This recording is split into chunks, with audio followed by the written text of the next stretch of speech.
Well, what the people are asking is not unreasonable. Why don't we set about trying to give them what they want? You know, in other words, populism. You know, populism. They go, oh, populism. Oh, God, populism.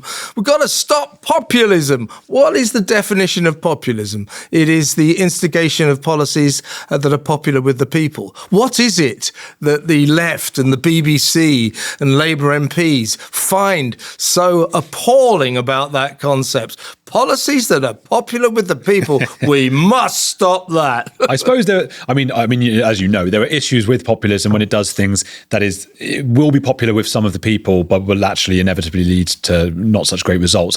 When I lived in Argentina, one of the implementations of a populist, it was Christina Kirchner, the woman who I think has been arrested now, absolute nutcase, and hid millions of dollars in a nunnery with the nuns. They all sort of hiding it for her. Bonkers woman. God works in mysterious ways, right? Yeah. But she, when I was there, she she had this thing, football for everyone, and that was, you know, in Argentina. In Argentina, you win with that, don't you? Football for everyone. But it meant spending like an inordinate amount of money on the football rights and making sure they were like, football for everyone to watch in the slums, when really they probably, you know, there are better ways to spend that money. So that's the downside of populism. But I agree. I take your point. I mean, at least do something. Give us something that we vote for. But the opponents of populism. And that opposition, by the way, is very performative, you know. But they just cite previous results of populism. And yes, of course, you know, you talk about the Nazis, the fascists in Italy. You know, it can have bad results. But it doesn't. That isn't what populism is. It isn't, you know, the pursuit of policies that end up with the Holocaust. But that's kind of what our liberal elite, our media elite, and our politicians interpret it. And if you get amongst, you know, these sort of the high priests of the Labour movement, you know, people like Alistair Campbell and Neil Kinnock and that this is a religion for them, to protect the people from their baser instincts, that these people are ignorant and we must make the decisions for them, otherwise we're all going to hell in a handcart. Well, actually, it'd be better the other way around if you listened to the people and did what they want. I mean, it is a weird thing. The people en masse tend to be they tend to make intelligent decisions. They really do. Democracy works in that way, and it's unfortunate that in Britain we seem to have reached a point where people work against democracy because they don't like the idea of the people getting what they want. It's a funny thought as well that, you know, celebrities and these, you know, musicians and things, they were supposed to be anti-establishment. They find themselves agreeing time and time again with the people in charge now. Why don't they see that? You worked for years in showbiz. You've met a lot of these celebrities up close. What are they like?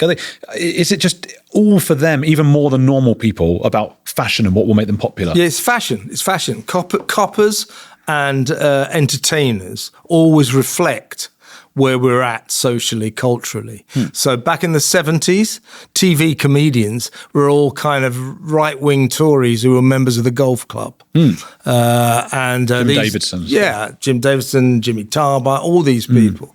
Right-wing conservatives who kind of espoused a kind of, suburban, traditional conservative Margaret Thatcher view of life, you know, lazy, dull scroungers, work hard and you'll do all right. I've done all right for myself and all that. Same for the coppers. Coppers were all right wing in those days. So were judges. Judges were very right. Well, I know this because this were the early days of my journalism career, and judges were hilariously right wing and they never knew anything either. I remember the days of Lord Denham, who once famously in court said, "What is EastEnders?" And also when they were talking about Paul Gascoigne. Oh yeah. So the barrister said, Gaza said, they said, "Who is Gaza?" So they were out of touch and right wing. Yeah. Now,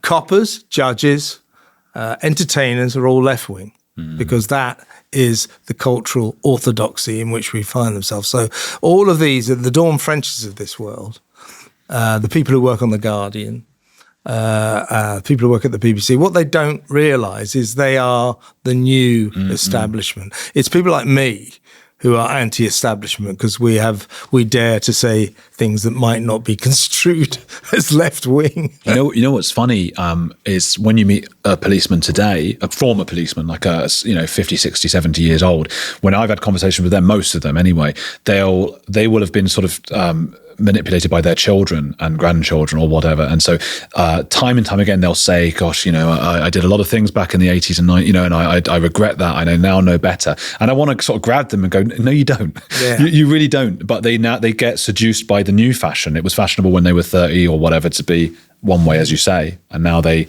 regret it all. And yeah, well, coppers used to catch the bad guys, like the Sweeney and all that. Now they're terrified to catch the bad guys in case they have done something socially wrong, culturally offensive, and so on and so forth. So that's your score. That's the score. What you watch it as society changes. The police, judges and entertainers go with it.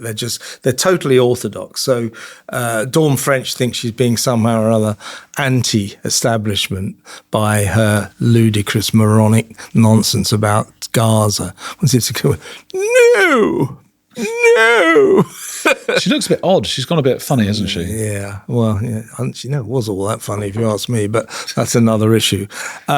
She thinks she's being like kind of controversial and out there, but no. She's just being completely establishment because that's where we're at.